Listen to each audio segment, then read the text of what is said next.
Hello मित्रांनो, मी राम आणि स्वागत आहे तुमचं माझ्या नवीन ब्लॉग मध्ये. आजच्या ब्लॉग मध्ये मी निघालोय आपल्या त्र्यंबकेश्वर ज्योतिर्लिंगाला. चला चलूया.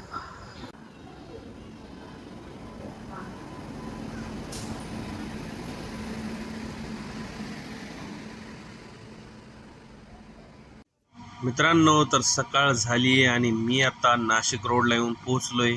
आता इथून पुढं थेट निघणार आहे आपल्या त्र्यंबकेश्वर ज्योतिर्लिंगाला. मित्रांनो, नाशिक रेल्वे स्टेशनच्या बाहेर आल्या आल्या समोरच तुम्हाला इथे बस लागलेल्या दिसतील. तर इथूनच बस मिळते आपल्याला त्र्यंबकेश्वर ज्योतिर्लिंगाला जायला. तर ही आहे बस आणि ह्या बसने आम्ही आता पुढचा प्रवास करणार आहेत. मित्रांनो, तर फायनली आम्ही तिकीट काढले आणि आता निघालोय त्र्यंबकेश्वर ज्योतिर्लिंगाकडे.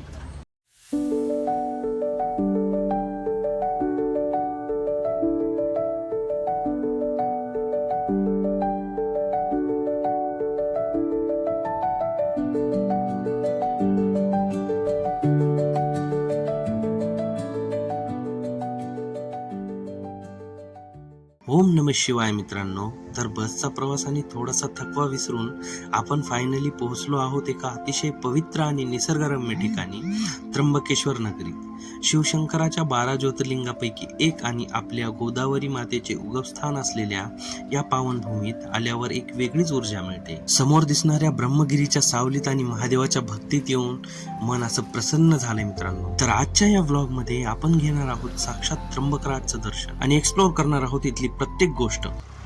हे आहे मित्रांनो देणगी दर्शन तिकीट काउंटर. इथून तिकीट काढलं की 1-1.5 तासात दर्शन होतंय. हे बघा, आम्ही काढले तिकीट, 2 तिकीट काढलेत.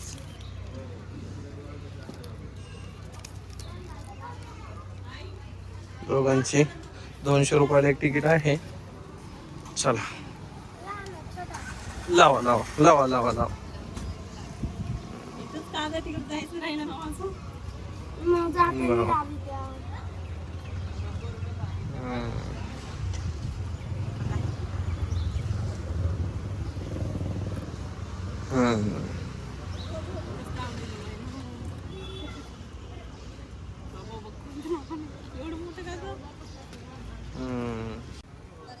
दिसत नाही.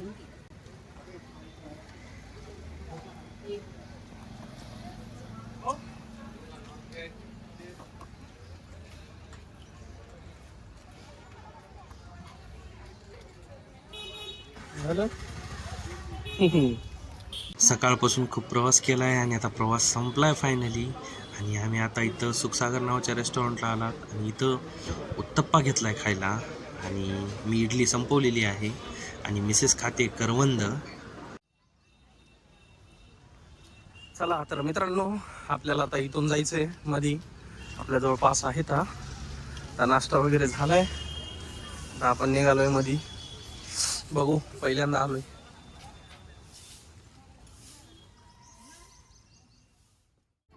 मित्रांनो, तर आता आपण समोर मुख्य महाद्वाराकडे जात आहोत, ज्याला उत्तर महाद्वार असे म्हणतात. उत्तर महाद्वारातून आत गेल्यावर ऊर्जा आणि भक्तीचा उत्साह खरोखरच अद्भुत असतो. मित्रांनो, तर काही कारणास्तव उत्तर महाद्वाराकडून जे दर्शनाला रांग आहे तिकडचं बंद केलेलं आहे. त्यामुळे आम्ही दुसऱ्या मार्गाने दर्शनासाठी निघालोय. आणि समोरच आपल्याला इथं हनुमान, आपले बजरंगबली दिसले. त्यांचं दर्शन घेतलं, त्यांचे आशीर्वाद घेऊन आपण त्या मार्गाने पुढे निघालोय. आणि आपल्याला इथं छोटे छोटे देव दिसत आहेत. तर हे बघा, इथं पण आपल्याला एक देव दिसले आहेत. इथे 2 पिंडे आहेत महादेवाच्या. त्यांचं दर्शन घेतलं, इथं देवाचं दर्शन घेतलं आणि आपण आता समोर निघालोय. तर समोर आपल्याला इथूनच दर्शन पासची रांग मिळणार आहे. त्या रांगानं आपल्याला पुढं जायचंय दर्शनासाठी. तर आपण निघालोय तिकडं. इथे काही अतिक्रमण हटवून इथं मंदिरचे कॉरिडॉरचं बांधकाम चालू आहे आणि खूप जास्त डेव्हलपमेंट सुरू आहे. त्यामुळे इथं सध्या थोडं दर्शनाला जाण्यासाठी वेगवेगळे मार्ग ठेवलेले आहेत आणि आपण आता इकडे आलोय दर्शन पासच्या, जिकडून पासची लाईन आहे तिकडून जाण्यासाठी दर्शनाला.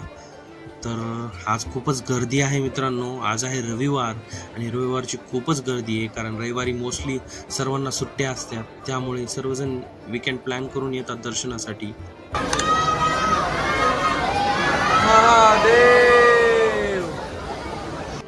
मित्रांनो, इकडून दर्शनाला येण्याचा एक फायदा झाला की आम्हाला देवाची पूजा चालू आहे आणि ती बघायला भेटली आहे. याची देही याची डोळा. आता बघा, इथं मंदिरातले पुजारी सर्व विधिवत पूजा करत होते, देवाचा अभिषेक करत होते आणि अभिषेक होऊन आता देवाला सजवलेलं आहे खूप छानपैकी. देवाची छान अशी पूजा केलेली आहे. हे बघून मन तृप्त झालंय मित्रांनो. आता कधी एकदा दर्शन घेतो असं झालंय. तर आता आपण ह्या बारीने पुढं जाणार आहोत. हे बघा, आमच्या मिसेस पूर्ण थकून गेलात, कारण आम्ही जवळपास 4 तास झालं बारीला येतो. खूप जास्त गर्दी आहे आज त्यामुळं. आणि हे बघा, हा रथ आहे पालखीचा, तर उत्तर महाद्वारापाशी. तर फायनली आम्ही आता उत्तर महाद्वारापासून पुढं मंदिरात जाणार आहेत. खूपच जास्त गर्दी आहे मित्रांनो आणि फायनली ती वेळ आली आता जिथं आम्ही आता मंदिराला बघू शकणार आहेत जवळून. तर हे बघा मित्रांनो, आपलं त्र्यंबकेश्वर मंदिर दिसतंय. आता आम्हाला इथून वेगळीच बारी आहे. हे पहा मित्रांनो, तर फायनली आपल्याला इथं आता आपल्या त्र्यंबकेश्वर ज्योतिर्लिंगाच्या मंदिरचा कळस दिसतोय. जय भोलेनाथ. मित्रांनो, तर त्र्यंबकेश्वर ज्योतिर्लिंगाची आख्यायिका अशी आहे. शिवपुराणातील कथेनुसार प्राचीन काळी ब्रह्मगिरी पर्वतावर गौतम ऋषी आणि त्यांची पत्नी अहिल्या वास्तव्य करत असत. गौतम ऋषींची तपश्चर्या आणि त्यांच्याकडे असलेली अन्नपूर्णेची कृपा पाहून इतर काही ऋषींना त्यांचा हेवा वाटू लागला. गौतम ऋषींना अडचणीत आणण्यासाठी त्यांनी एक कट रचला आणि एका दुर्बळ गायीला त्यांच्या शेतात चरण्यासाठी पाठवले. जेव्हा गौतम ऋषींना त्या गायीला हाकलण्यासाठी तिला केवळ दर्भाची काडी मारली, तेव्हा ती गाय तिथेच मरण पावली.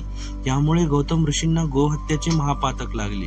या महापातकानुसार मुक्त होण्यासाठी इतर ऋषींना त्यांना प्रायश्चित म्हणून शिव आराधना करण्यास आणि गंगेला पृथ्वीवर आणण्यास सांगितले. गौतम ऋषींनी ब्रह्मगिरी पर्वतावर भगवान शिवाची घोर तपश्चर्या केली. त्यांच्या तपश्चर्येवर प्रसन्न होऊन भगवान शिव तिथे प्रकट झाले आणि त्यांनी गंगा नदीला गोदावरीच्या रूपात तिथे प्रभावित केले. गोदावरीच्या पवित्र जलात स्नान करून गौतम ऋषी पापमुक्त झाले. यानंतर सर्व देवी देवतांच्या आणि गौतम ऋषींच्या विनंतीवरून भगवान शिवाने तेथे ज्योतिर्लिंगाच्या रूपात वास्तव्य केले. 3 नेत्र त्र्यंबक असलेल्या शिवाने येथे वास्तव्य केल्यामुळे याला त्र्यंबकेश्वर असे नाव पडले. इतर सर्व ज्योतिर्लिंगामध्ये केवळ भगवान शिवाची पूजा होते, परंतु त्र्यंबकेश्वर हे एकमेव असे ज्योतिर्लिंग आहे जिथे ब्रह्मा, विष्णू आणि महेश असे तिन्ही देवलिंगावरील 3 छोट्या अंगठ्यासारख्या खळग्यांच्या रूपात विराजमान आहेत. हे या ज्योतिर्लिंगाचे सर्वात मोठे आणि अद्वितीय वैशिष्ट्य आहे. मित्रांनो, जिथे साक्षात ब्रह्मा, विष्णू आणि महेश एकत्र वास करतात, त्या पवित्र त्र्यंबक भूमीत आज हा देह लीन झाला आहे. काळही ज्याच्या पुढे नतमस्तक होतो, त्या त्र्यंबकेश्वराच्या चरणी माझा हा साष्टांग दंडवत. हर हर महादेव. देवादिदेव महादेव त्र्यंबकराजाच्या चरणी साष्टांग प्रणिपात करून आम्ही इथल्या गाभाऱ्यामध्ये बसलात आणि थोड्या वेळाने आता ठरवलंय आम्ही की आता अभिषेक करावा. एक उपाध्याय भेटलेत आम्हाला.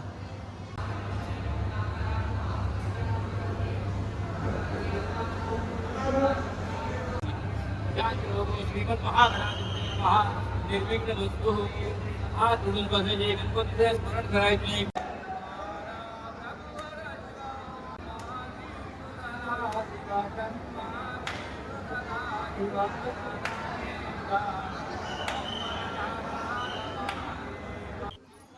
फायनली मित्रांनो, दर्शन आणि अभिषेक खूपच छान झाला आहे. त्र्यंबकराजच्या चरणी नतमस्तक होऊन एक वेगळीच पॉझिटिव्हिटी मिळाली आहे. इथली गर्दी आणि भक्तीचा उत्साह पाहण्यासारखा आहे.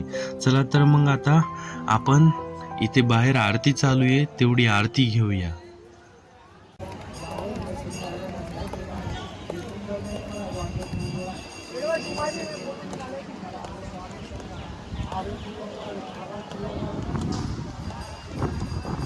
ब्रह्मगिरीच्या कुशीत आणि गोदावरीच्या सानिध्यात बसलेल्या या त्र्यंबक नगरीची ऊर्जा शब्दात मांडणे अत्यंत कठीण आहे.